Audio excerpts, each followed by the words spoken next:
Land ગ્રીમિંગ માટેના તમને જે અલગ અલગ કાગળ આપ્યા છે એમાં આપણે લેન્ડ ગ્રીમિંગની પ્રક્રિયા સમજાવી દીધી, સ્ટેપ સમજાવી દીધા, એમાં જ અગત્યના મુદ્દાઓ પાછા રિપીટ સમજાવીએ છીએ અને એના 2 પેજ તમને આપી દીધા છે ને 2 પેજ ફોર્મના આપ્યા છે આગળ પાછળથી ને ફોર્મ આપણે ભરાવવા કરવાની જરૂર નથી, શુદ્ધ ગુજરાતીમાં છે જે તમારે ઓફલાઈન ઓનલાઈન જે ભરો છો એ જ ઓફલાઈનમાં તમે ટપકાવીને ભરી શકો અને જ્યારે એડિશનલ ડોક્યુમેન્ટ દેવાના થાય ત્યારે પાછા તમે જોડીને આપી શકો.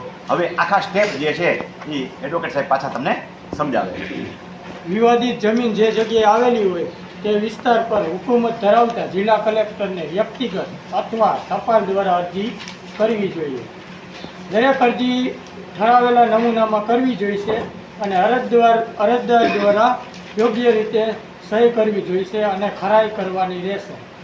દરેક અરજી સાથે અરજદારને જેના પર આધાર રાખવાનું ધાર્યું હોય તે તમામ દસ્તાવેજોના દરેક પાના પર યોગ્ય રીતે સહી કરીને તેને 3 નકલમાં રાખવી જોઈએ.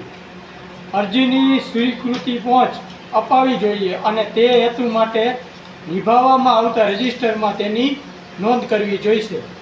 અરજી ફી આ અધિનિયમ હેઠળની દરેક અરજી ફી ₹2000 પૂરા ઓનલાઈન માધ્યમથી ચૂકવવા જોઈશે.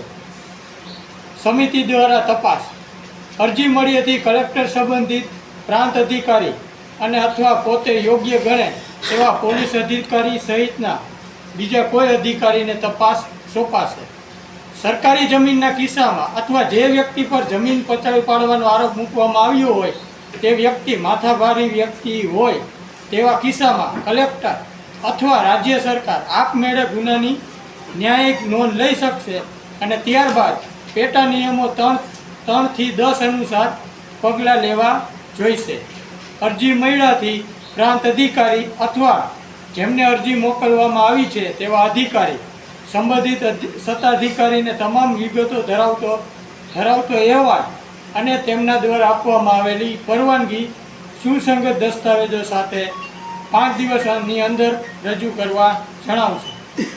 જુદા જુદા સત્તાધિકારીઓ તરફથી મળેલ અહેવાલો અને રેકોર્ડના આધારે અરજદારની પ્રથમ દ્રષ્ટિએ કાયદેસર સ્થિતિ સુનિશ્ચિત કરવા માટે તપાસ હાથ ધરવી જોઈશે અને જમીનની માલિકીના હકને સ્થાપી શકાશે કે તે અંગેનો નિર્ણય જણાવવો જોઈશે.